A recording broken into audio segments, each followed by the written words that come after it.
गांव में ध्रुव नाम का एक ब्राह्मण रहता था। वह बहुत दरिद्र था। रोज सवेरे उठकर वह भिक्षा मांगने निकल जाता और जो कुछ भी मिलता उसी से पेट भर लेता। लोग उसकी पटेहाल अवस्था को देखकर बहुत दुखी होते। उसकी सहायता भी करना चाहते थे, मगर एक अड़चन थी। वह पढ़ा लिखा नहीं था। पूजा पाठ के विधि विधान भी उसे नहीं आते थे। लोग चाहकर भी उसे अपने घर नहीं बुला पाते थे। यही वजह थी कि उसे दान दक्षिणा का लाभ नहीं मिल पाता था।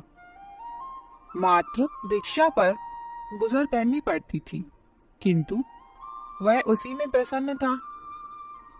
एक बार एक यजमान को उस पर दया आ गई। यजमान ने सोचा, मैं क्यों ना ऐसे एक बैलों की जोड़ी दान कर दूं। बैलों की देखरेख में उसका अकेलापन भी दूर हो जाएगा और आवश्यकता पड़ने पर वह उन्हें बेच भी सकता है। यही सोचकर यजमान ने बैलों की जोड़ी ब्राह्मण को दान कर दी।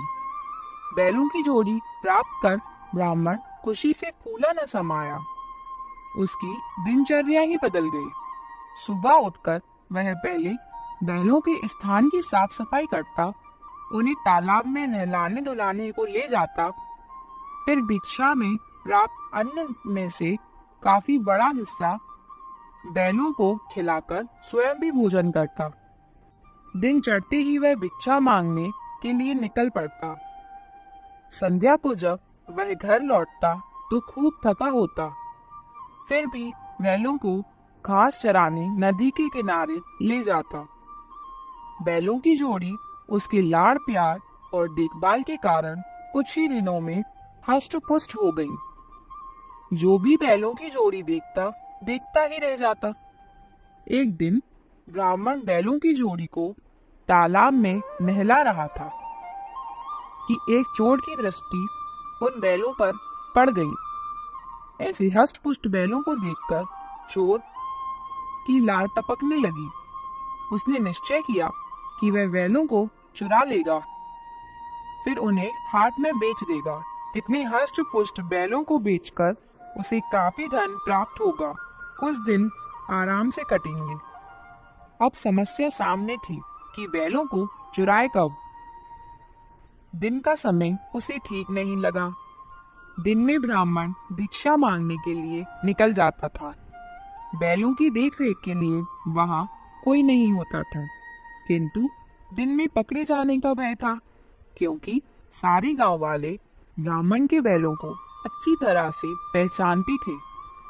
उसने तय किया कि वह रात में बैलों को चुराएगा। रात को जब वह अपने गांव से बैल चुराने के लिए निकला तो रास्ते में उसकी भेंट एक भयंकर आदमी से हुई, जिसके लंबे लंबे दांत थे, लाल आंखें थी, देह पर कांटों से बाल उगे हुए थे। तुम कौन हो? चोर ने डरते डरते पूछा। मैं ब्रह्म राक्षस हूँ। भयंकर आकृति वाले ने उत्तर दिया। उसने चोर से पूछा, तुम कौन हो? मैं चोर हूँ। चोर ने उत्तर दिया। इतनी रात को कहाँ जा रहे हो? ब्रह्म राक्षस ने अगला प्रश्न किया। बगल के गांव में एक दरिद्र ब्राह्मण रहता है। उसके पास एक सुंदर बैलों की जोड़ी है। मैं उन्हीं को चुराने जा रहा हूँ। मगर तुम कहाँ जा रहे हो? ब्रह्म राक्षस बोला, मैं 3 दिन में एक बार भोजन करता हूँ। आज मेरा भोजन वही ब्राह्मण है जिसके घर तुम बैल चुराने जा रहे हो। चोर ने प्रसन्न होकर कहा, वाह, तब तो अच्छा साथ रहेगा। हम एक ही नाव के यात्री हैं। ये दोनों ब्राह्मण के घर पहुँचे और छुपकर बैठ गए। फिर बाट जोहने लगे कि कब ब्राह्मण सोए और वे अपना काम करें। जब ब्राह्मण गहरी नींद में सो गया, तब ब्रह्म राक्षस उसे खाने के लिए आगे बढ़ा। चोर ने उसे टोका, मित्र, यह न्याय संगत नहीं है। पहले मैं बैल चुरा लूं, फिर तुम ब्राह्मण को खाना। ब्रह्म राक्षस ने कहा, बैलों को चुराते हुए आवाज होगी। ब्राह्मण कहीं जाग गया, फिर मैं भूखा रह जाऊंगा। तुम मुझे पहले ब्राह्मण को खा लेने दो। चोर बोला। जब तुम ब्राह्मण को खाओ तो हो सकता है उसे पीड़ा हो, वह कराहे।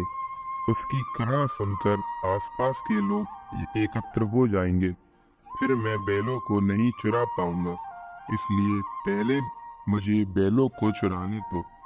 दोनों में जमकर तू मैं होने लगी। ना ब्रह्म राक्षस चोर की बात मानने को तैयार हुआ, ना चोर ब्रह्म राक्षस की बात मानने को तैयार हुआ। थोड़ी देर बाद दोनों झगड़ पड़े।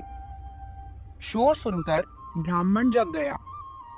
उसे जगा देख चोर ने बात बनाई। ब्राह्मण, हे राक्षस, तुम्हें खाना चाहता था, पर शोर मचाकर मैंने तुम्हें बचा लिया। ब्रह्म राक्षस ने चोर की बात काटी। यह चोर झूठा है, यह बैलों को चुराने आया था। मैंने शोर मचाकर तुझे लूटने से बचा लिया। ब्राह्मण तुरंत उनके नीच इरादे भाप गया। वह मन ही मन अपने इष्ट देव को याद करने लगा। इष्ट देव को याद करते ही ब्रह्म राक्षस के भागते ही ब्राह्मण ने लपक कर लाठी उठा ली और लगा चोर की पिटाई करने। चोर किसी प्रकार अपने प्राण बचाकर भागा। तब से किसी को ब्राह्मण को तंग करने का साहस नहीं हुआ।